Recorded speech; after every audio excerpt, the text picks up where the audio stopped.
Siguiente video es la explicación del trabajo realizado como trabajo parcial del segundo corte de la materia Sistemas Tiempo Real. El grupo está conformado por mi persona, Pedro Manjarres, y mi compañero Romario López. El sistema en tiempo real a desarrollar era un sistema en tiempo real simulando Arduinos mediante el uso de Python y considerando las 4 capas de IoT. El sistema debe tener en cuenta los siguientes puntos que están en pantalla: que tiene que usarse Spark, tiene que usarse la librería Weka con su implementación para Java, que sería la Weka API, y como base de datos se tiene que usar MongoDB.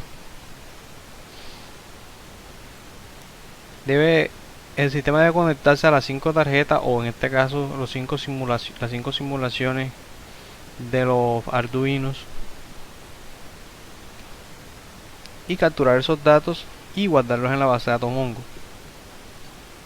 Estos datos se tienen que estar guardando en la base de datos mediante el uso de una clasificación de las escalas de ruido.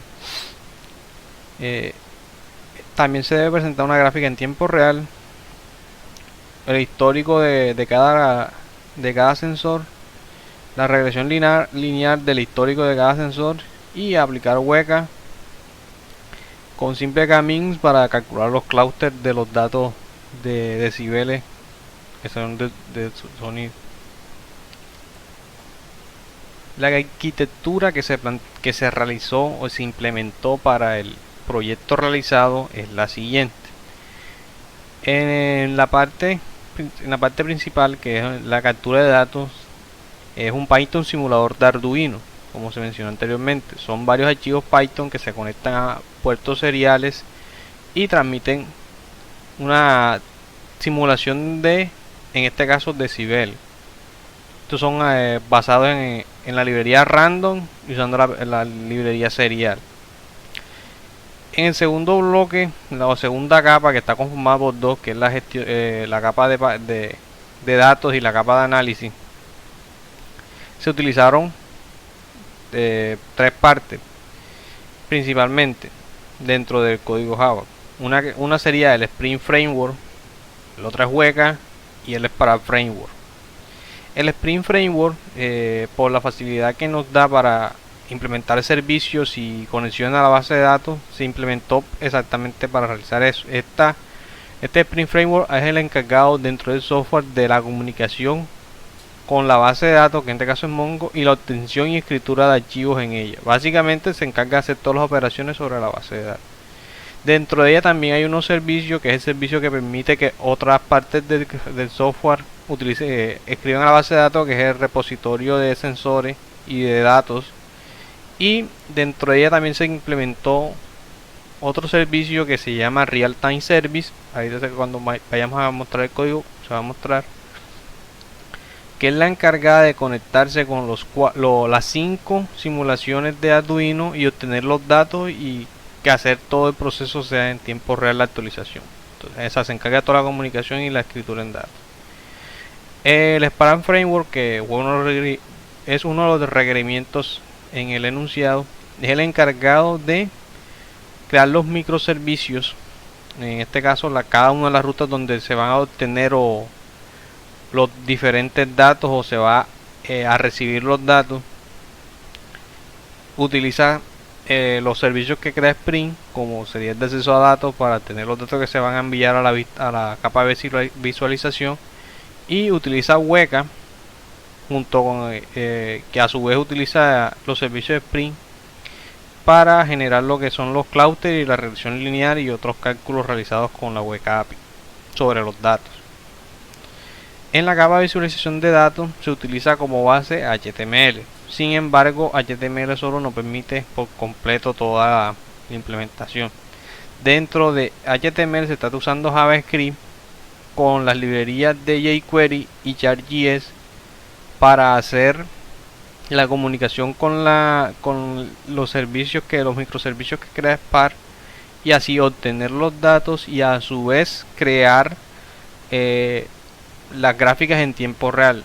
En este caso solamente es una gráfica y está colocada a los últimos 40 datos.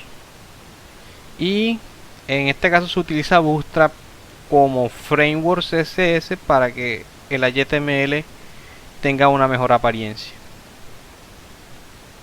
Bien, y ahí termina.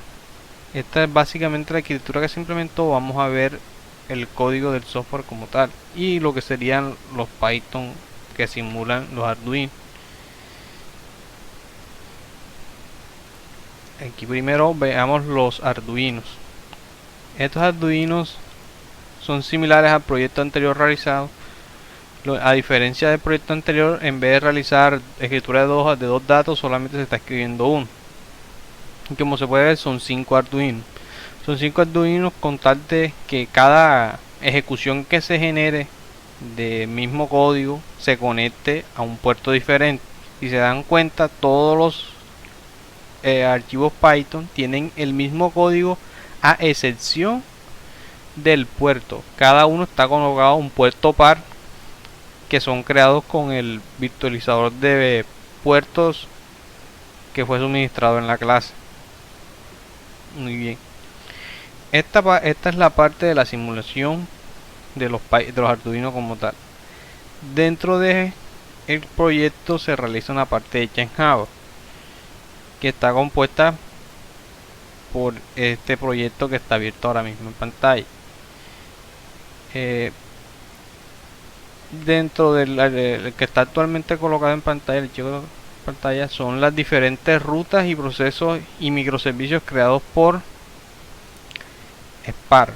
Si se dan cuenta, aquí está el get para la ruta API sensor con el parámetro de ruta ID.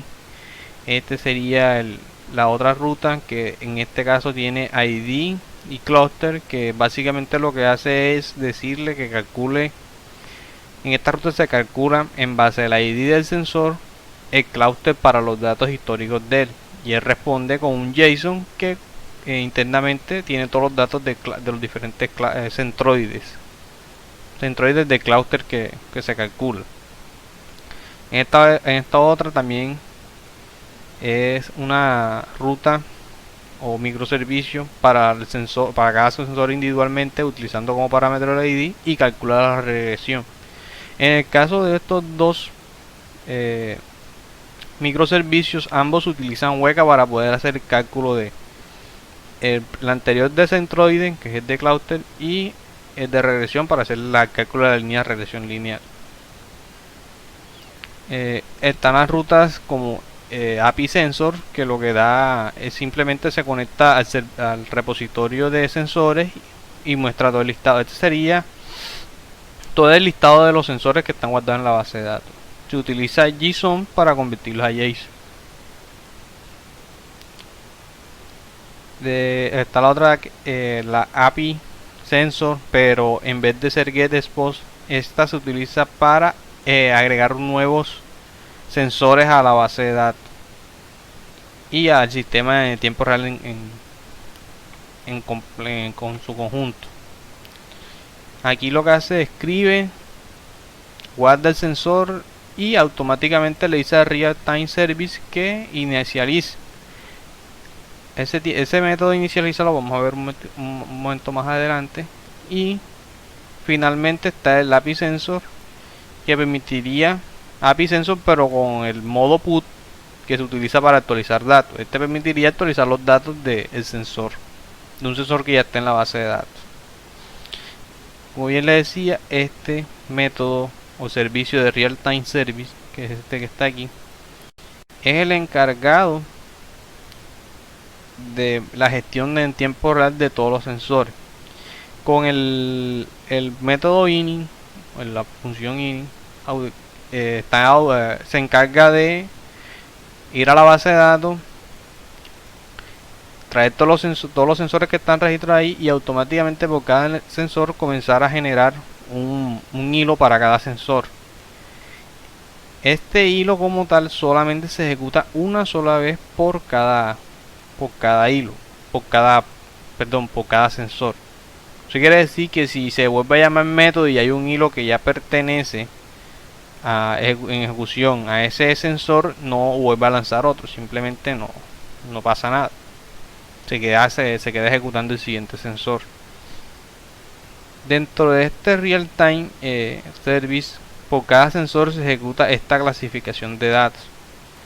Aquí están la clasificación de datos que se utilizó, donde si los decibeles son entre 0 y 50 se clasifica como confortable, entre 51 y 65 ruido no peligroso, entre 66 y 85 como ruido con daño auditivo, 86 con 100 y entre 100 se considera ruido extremo, entre 101 y 120 como severa irritación al oído, entre 121 y 130 umbral de dolor inmediato, y entre 131 y 160 daño físico inmediato.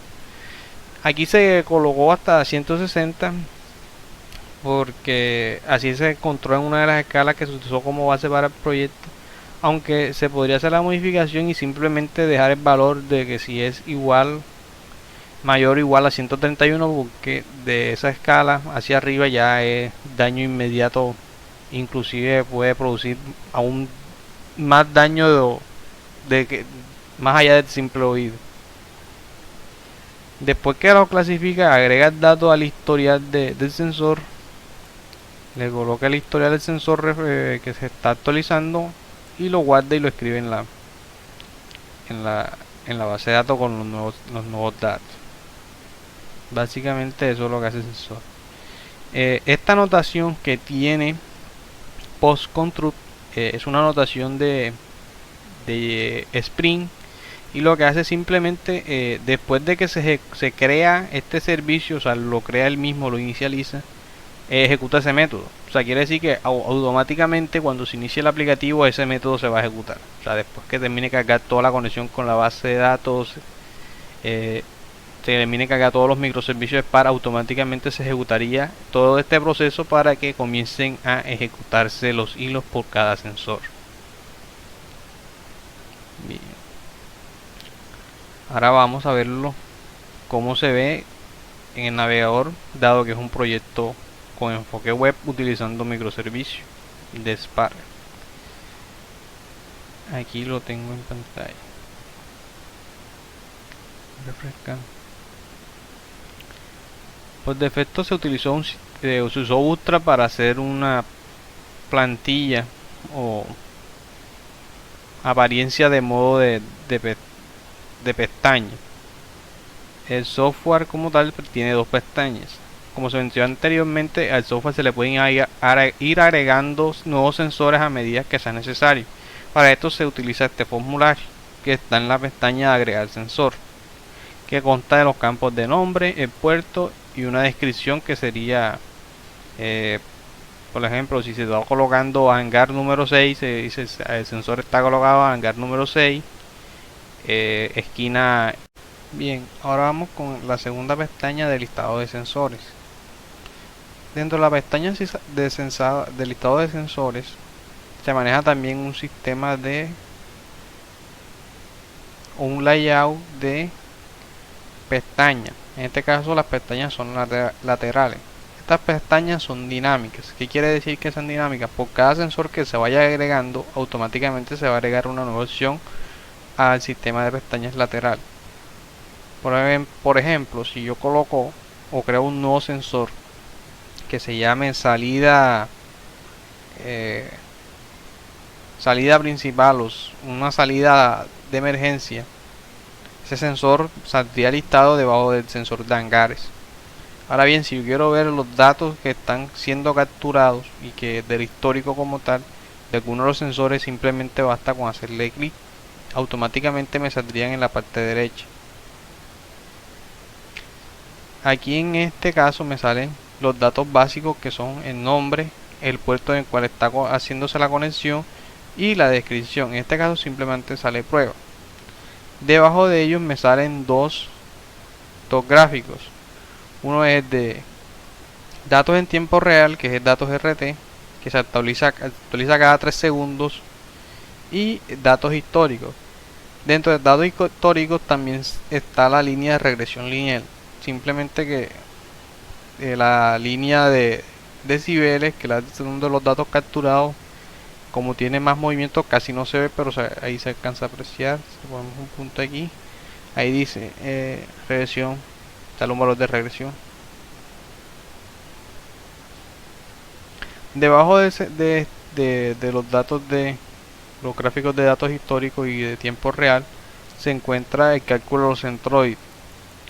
Dentro del cálculo de los centroides también está dinámicamente.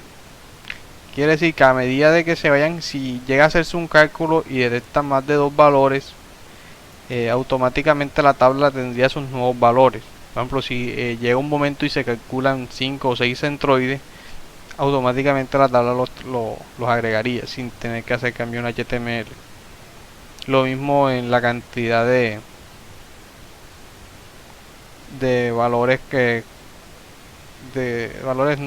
de atributos seleccionados a utilizar dentro del cálculo del centroide. Esta clasificación se le hizo una equivalencia a número, porque es un enum como tal. Ese enum como tal tiene varias clasificaciones, como se mostró anteriormente en el real time. En el mismo orden que estaban acá en el código que está dentro del servicio de real time, este código, estos son aquí, dentro del cálculo para los centroides, este sería 0, 1, 2, 3, 4, 5 y 6.